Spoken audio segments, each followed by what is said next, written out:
ini bukan sekadar pertandingan.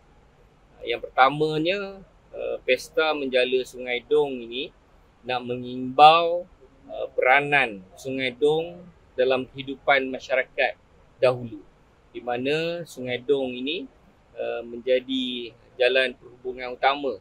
Orang kampung nak berniaga, nak pasarkan hasil pertanian, nak pasarkan hasil hutan. Dan yang paling penting sekali perikanan, di mana kempen mencintai sungai kita ni, kita saja je ajak dia orang menjala.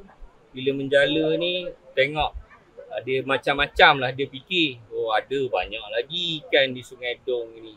Airnya sejuk, sungainya indah. Jadi dia refresh balik. Kalau kita tak pelihara khazanah dan ekosistem sungai, kita tak kira lah Sungai Dong ke, Sungai Pahang ke, atau di mana di Hulu Tembeling dan sebagainya, dan kita tak wariskan kepada generasi yang akan datang, kita pupuk kesedaran, maka yang ada ini akan tinggal kenangan. Terima kasih banyak-banyak kepada Jabatan Perikanan Negeri Pahang bawa benih ikan, anak ikan yang saya sangat-sangat hargai.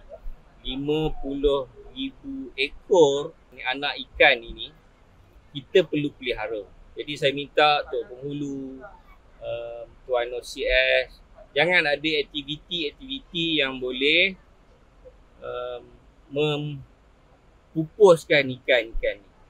Misalnya aktiviti mengaren, mengebom. Jadi saya minta kita masyarakat punya kesedaran, sama-sama perhatikan. Kalau ada aktiviti-aktiviti tersebut, boleh lapor terus kepada pihak polis dan juga saya.